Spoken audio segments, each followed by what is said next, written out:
Wow. Bonjour, monsieur le bourgmestre. Oui, bonjour monsieur. Et comment vous allez?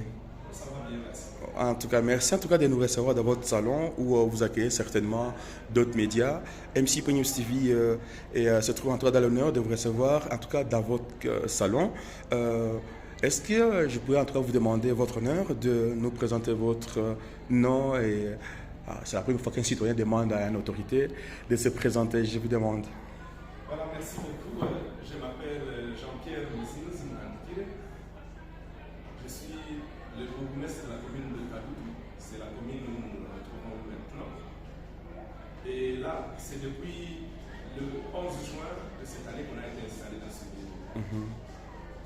Oui. Je suis ingénieur agronome, je suis enseignant, je suis agriculteur, donc, et un peu avant ça, j'ai travaillé dans les organisations non gouvernementales. Merci beaucoup. Voilà. Merci beaucoup à toi, cher bourgmestre. Voilà, et ici, le besoin de MC News TV, ce n'est pas de mettre des choses que vous avez fait ou que vous n'avez pas fait, mais vous envisagez quoi dans votre mandat ici pour améliorer un peu votre commune? Voilà, nous sommes arrivés avec plusieurs défis. Les défis sont énormes. Il y a aussi des potentiels dans la commune quand même pour pouvoir faire face à ces défis. La première chose, quand nous sommes arrivés, il fallait d'abord aménager le bureau. Parce que le bureau qui est là, c'est un nouveau bureau, par exemple. Par contre, ces meubles ici sont anciens et on doit les remplacer. Vous pouvez remarquer que nous n'avons même pas de rideaux parce que l'ancien porte-rideau est tombé. Et nous sommes en train de réunir les moyens pour pouvoir non seulement changer même la couleur, parce que le bleu, ça ne m'intéresse pas trop, et mettre la peinture sur tout le bâtiment de la commune. Merci beaucoup. Changer un peu les meubles. Merci ça, beaucoup. c'est pour le bureau. Mais pour ce qui est du vécu quotidien des agents, on est arrivé, ils n'étaient pas payés malheureusement, ils ne recevaient plus leur petite prime. Et nous, depuis janvier, on s'organise et ils reçoivent chaque mois leur petite prime. Et on voudrait garder le rythme et voir même des petites améliorations. Parce que du côté des ressources, il y avait une fuite énorme des ressources au niveau de la commune. Parce que la principale ressource, ce sont les taxes. Les taxes d'étalage sur les marchés, les taxes qu'on retient À la source? par rapport à chaque année pour certaines catégories de commerçants. Et pour ces taxes-là, malheureusement, il y avait beaucoup de fuites. Nous avons aussi des actes de l'état civil que nous délivrons moyennant paiement. Cela aussi, et des mariages aussi, ici, il y a quand même suffisamment de mariages. Et tout ça sont des ressources qui nous permettent de fonctionner, mais aussi de faire certains petits projets. Et parmi les projets, en arrivant, après avoir stabilisé un peu la petite prime pour les agents, nous envisageons, nous avons trouvé la résidence du bourgmestre de la commune de Kadoudou qui était en développement. À ce propos, merci, monsieur le bourgmestre. Je me suis permis en tout cas d'éplucher la planche de l'ingénieur ou l'architecte qui a accouché le croquis. Dans combien de temps ce projet va se réaliser? Dans les termes du temps, c'est difficile de le dire parce que, comme je dis, c'est des petites ressources locales que nous utilisons. Lorsqu'on a 1000 dollars ou 1 million de francs, on met sur le chantier. Lorsqu'on a 2 millions de francs, on met sur le chantier, ainsi de suite. Et si par chance nous avons une rétrocession, nous essayons d'avancer avec les travaux sur le chantier. Donc c'est depuis bientôt 2 mois depuis qu'on a lancé les travaux. Nous en sommes au niveau de la dalle parce que la maison était basse. On a jugé bon de mettre la chambre du bourgmestre en hauteur avec terrasse pour essayer de voir un peu le milieu. Parce que c'est un bâtiment qui est situé juste au Carrefour, au rond-point Carrefour, qu'on appelle communément Carrefour, justement, Carrefour.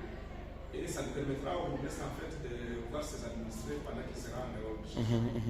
Oui, monsieur le bourgmestre, à part le projet de donner cette fois-ci un bourgmestre sur l'adresse, est-ce que vous espérez être le premier à résider là-bas ou votre successeur s'il y en a? Non, cette résidence a été construite en 1958. Et il y a eu 13 locataires dans ce bâtiment. De bourgmestre. Et malheureusement, pendant toute cette période, le bâtiment a subi 3 incendies différents. Okay, oui. Et quand on est arrivé, il y avait des sortes de réhabilitation, mais on ne peut pas dire que c'est juste de la peinture qu'on mettait. remplacer quelques tôles, et ça s'est limité à ça. Mais nous, on a jugé bon de tout raser et de tout reconstruire, moderniser un peu cette résidence-là. Je n'ai pas peut-être bien suivi la question, mais... Est-ce que c'est la maison... Quand on est arrivé, il y avait un locataire dedans, il y avait mon prédécesseur qui habitait dedans. Merci beaucoup. Voilà. Aussi, la question qui m'intrigue aussi, quelle lecture faites-vous de votre population qui est jeune? Quel est votre rapport par rapport à la jeunesse de Kadoutou, votre commune? Comment est-ce que vous investissez là-dedans? Je vous ai suivi aussi une demi-journée de voir comment est-ce que vous accompagnez, mais qu'est-ce qui vous a poussé à être juste investi dans ce projet des jeunes? En fait, vous savez, nous sommes dans une ville qui a 3 communes différentes, Kadoutou, Bagira et Imana. Et nous sommes à Kadoutou, on appelle Kadoutou communément commune mère. Parce que presque la majorité de la population qui habite Imana est passée d'abord par ici. Et lorsque vous regardez du point de vue culturel, 60% des jeunes qui participent dans des activités culturelles, en tout cas, viennent de Kadoutou. Et Kadoutou a un centre qu'on appelle Cercle culturel de Kadoutou. Malheureusement, ce cercle culturel de Kadoutou a brûlé en mai 2022, l'année passée. Donc jusqu'à maintenant, il est en ruine. Pendant que c'est un cadre où les jeunes peuvent être encadrés, peuvent faire leurs exercices, et même produire des spectacles. Et depuis que nous on est là, comme la commune n'a pas beaucoup de ressources, n'a pas beaucoup de moyens, et surtout qu'on avait déjà entamé les travaux pour réhabiliter la résidence du bourgmestre, parce que là aussi c'est vraiment crucial. Un bourgmestre doit être au milieu de cet administré pour gérer toutes les questions, notamment celles liées à la sécurité. Donc pour nous c'était une urgence. Mais on n'a pas oublié le cercle sportif parce que là aussi on est en train de toquer à différentes portes pour voir si on peut trouver des moyens pour la réalisation de ces cercles.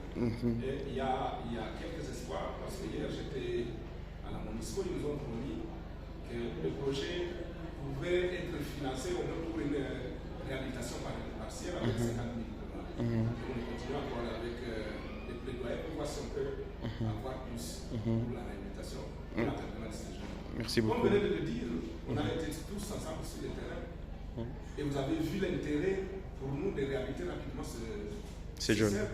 Parce qu'on ne peut pas s'imaginer que le jeune soit là plutôt dans la forêt, dans des petits boisements pour pouvoir s'exercer. Vous avez vu le monsieur avec les échasses faire sa démonstration, mais comme le terrain n'était pas approprié, il a même glissé, il est tombé. Rien de mal. Il ne s'est pas cassé. Donc moi je crois que vraiment la jeunesse c'est l'avenir de ce pays. Et nous voudrions que cette jeunesse soit bien encadrée pour que demain elle puisse bien jouer ça. Merci beaucoup. Aussi parmi les questions, aussi parce que je fais partie d'un groupe de garçons Chimpunda donc, ils ont demandé, ils ont recommandé, parce que j'avais promis que je ferais tout pour rencontrer leur bourgmestre, moi le seul étranger dans le groupe. Ils m'ont dit, utuluzie bourgmestre anawaza ye na mabarabara zetu, est-ce que anatusemeaka wala hapana? C'est une question en Swahili qu'ils m'ont posée.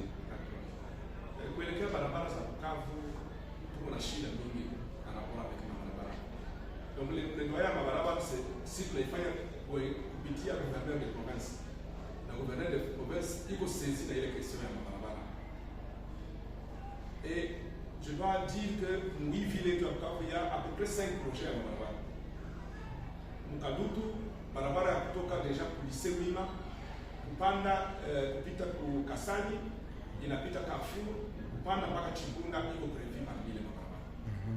Barabara kutoka au niveau ya Onel Chikunda kupita ile barabara ya kutokea Usoka, pour ceux qui connaissent, inashuka kidogo inaingia barabara ya kwenda Bagira en passant par le quartier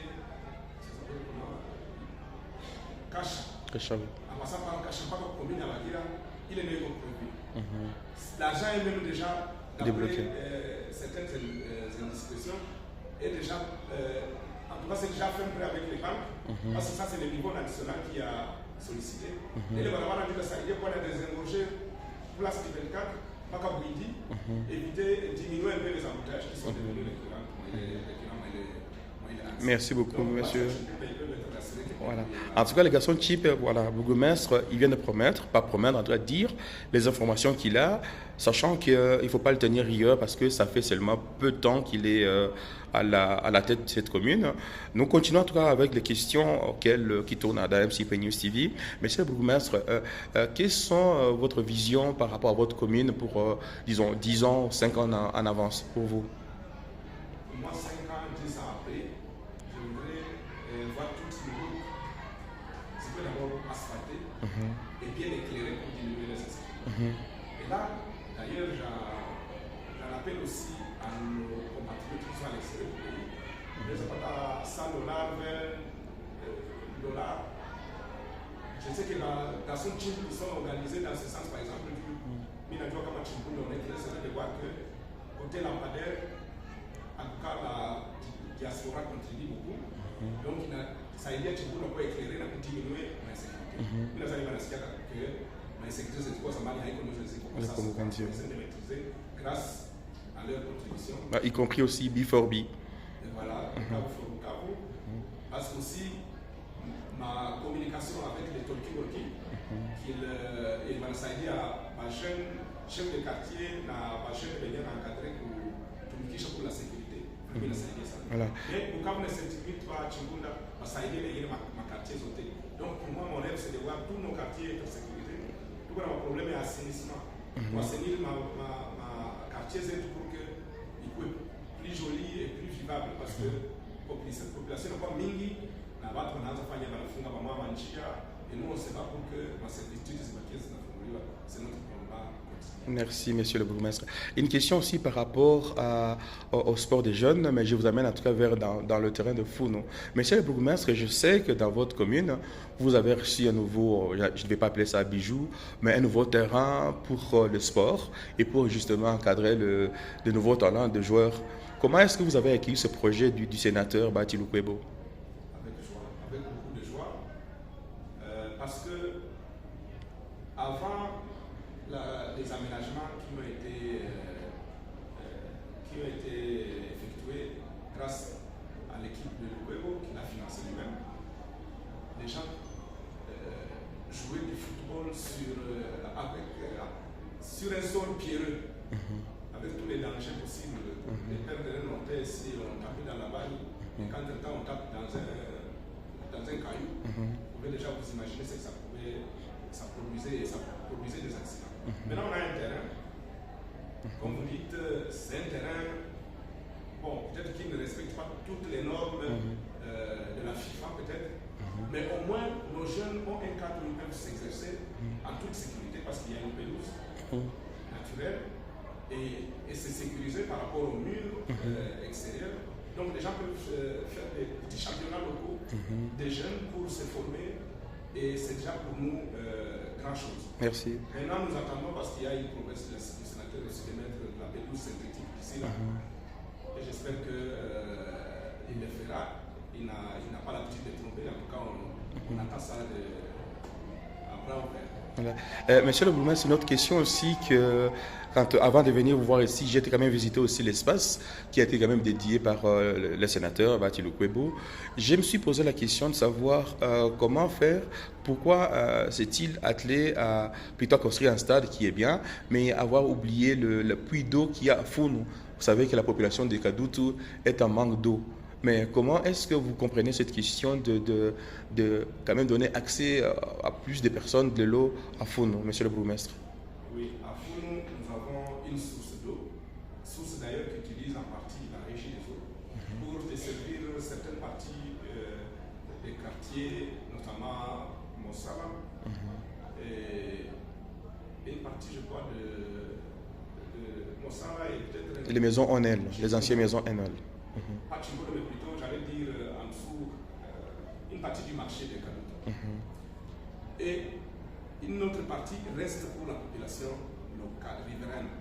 Malheureusement, cette eau qui est retirée par la régie des eaux est traitée avant d'être distribuée pour les clients de la régie des eaux. Mais celle qui reste n'est pas traitée. Donc, ce n'est pas une eau potable. les gens la prennent, mais c'est pour d'autres usages domestiques, mais pas pour la boisson. Alors, le sénateur Lukwebo, en plus de la construction du stade, il n'a pas oublié cet aspect de la chose. Okay. Parce qu'il a creusé un puits sur place. Il a fait un forage d'eau. Malheureusement, un forage qui aujourd'hui ne fonctionne pas.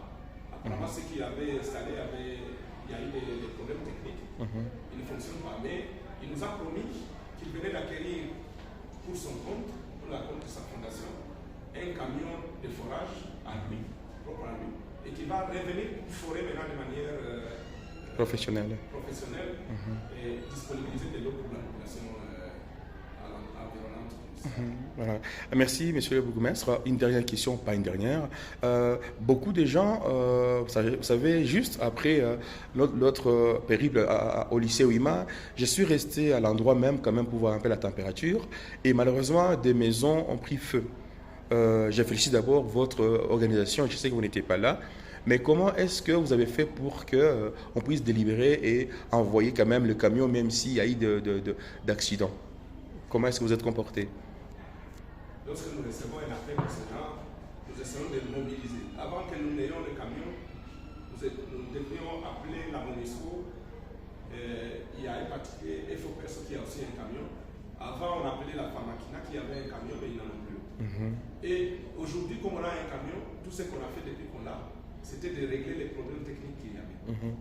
Notamment, parmi lesquels il y avait un problème de pompe d'approvisionnement de ces camions-là. Maintenant, on a acquis sur fonds propres une motopompe et on a mis sur le camion. Et hier, quand on a été alerté, nous-mêmes nous avons alerté les services d'incendie qui travaillent sur les camions anti-incendie de la commune et sont descendus directement sur le site pour éteindre l'incendie. Bon, malheureusement, c'est des camions qu'on vient d'acquérir. C'est le premier exercice de ce genre d'extinction de l'incendie. Et c'est là qu'on a remarqué qu'il y avait un autre problème avec les tuyaux qui ne sont pas adaptés. Qui ne sont pas apparemment adaptés à ce genre de travail parce que dès qu'ils ont essayé de mettre un peu de pression pour lancer l'eau, le tuyau malheureusement a cédé. Et heureusement, ils avaient déjà quand même pu éteindre une des maisons qui était déjà en feu. Et que pensez-vous de la question de ces jeunes-là, justement, de les former à la sensibilité du feu, à la formation de ces jeunes? Oui, avec le gouvernement provincial, avec le gouverneur de province, nous avons déjà discuté longuement de cette question autour du maire de la ville et des collègues des deux autres communes pour que nous puissions chercher les moyens, et le gouvernement provincial nous l'a promis, former les jeunes à la lutte contre les incendies, mais aussi le gouverneur a promis de mettre dans nos quartiers, disponibiliser des extincteurs portatifs, à mettre dans nos quartiers avec formation à l'appui pour qu'on puisse leur montrer comment éteindre les feux lorsque le feu commence, mais aussi comment utiliser d'autres moyens pour éteindre le feu afin qu'il embrase le reste des maisons. Voilà un peu. Donc c'est un travail sur lequel nous sommes. Voilà. Une dernière question plutôt diplomatique. Monsieur le bourgmestre de Kadoutou, je sais que votre commune voisine, celui de Baguira, pour ne pas les citer, qui est d'abord votre collègue d'ailleurs, bourgmestre, je sais que lui, il est à jumelage avec d'autres communes en Belgique. Je ne sais pas si la commune de Kadoutou a déjà engrangé ce genre de démarches administratives, plutôt coopératives. Est-ce que Kadoutou est en jumelage avec une commune quelconque? Jusque là où nous parlons, en tout cas, à ma connaissance, non. Parce que dans la remise et reprise, mon prédécesseur ne m'a pas montré qu'il y avait un jumelage avec une commune quelconque. Par contre, nous, en ce qui nous concerne, nous avons pris des contacts, notamment avec l'ambassadeur des pays du BRICS, je crois. Donc, il y a le Brésil, Afrique du Sud, le BRICS, oui. Russie, je ne sais plus, et Inde, BRICS. Le BRICS. Parce qu'ils ont dit qu'avec ces contacts, on pourrait avoir des partenariats avec d'autres communes dans un de ces pays-là. Nous avons aussi reçu nous avons rempli un questionnaire pour la participation à une conférence internationale aux États-Unis sur les partenariats entre les États-Unis et les communes et mairies de l'Afrique. Nous espérons que nous serons invités, nous attendons qu'ils nous disent si oui ou non notre candidature a été agréée. C'est toujours dans cette recherche d'un partenariat, d'un jumelage avec d'autres communes. Parce que plus on voyage, plus on a de nouvelles idées, et ces nouvelles idées peuvent nous aider à améliorer le vécu quotidien de nos administrés. Voilà un peu l'idée. En tout cas, merci de messieurs de nous avoir en tout cas permis de nous sentir aussi à l'aise dans notre commune qui m'a vu naître et enregistrer dans cette commune. MC Peneus TV n'hésitera pas en tout cas à mettre en valeur le talent que vous exagérez, les choses que vous mettez en place. Je n'hésiterai pas à mettre ça en valeur et je ne sais pas si vous avez tout déposé, sinon ça n'est fini pour aujourd'hui. En tout cas, c'est moi qui vous remercie, monsieur le journaliste. Vous êtes chez vous ici à la commune et c'est toujours un plaisir de voir des gens qui nous posent des questions, qui nous demandent comment est-ce qu'on pense que les choses vont passer. Parce qu'au finish aussi, ils nous disent voilà, nous on a pensé que ça devait plutôt être ceci. Et c'est très important. Merci. Sans critique, on ne peut pas évoluer. Merci beaucoup. On ne peut pas s'améliorer. Merci beaucoup.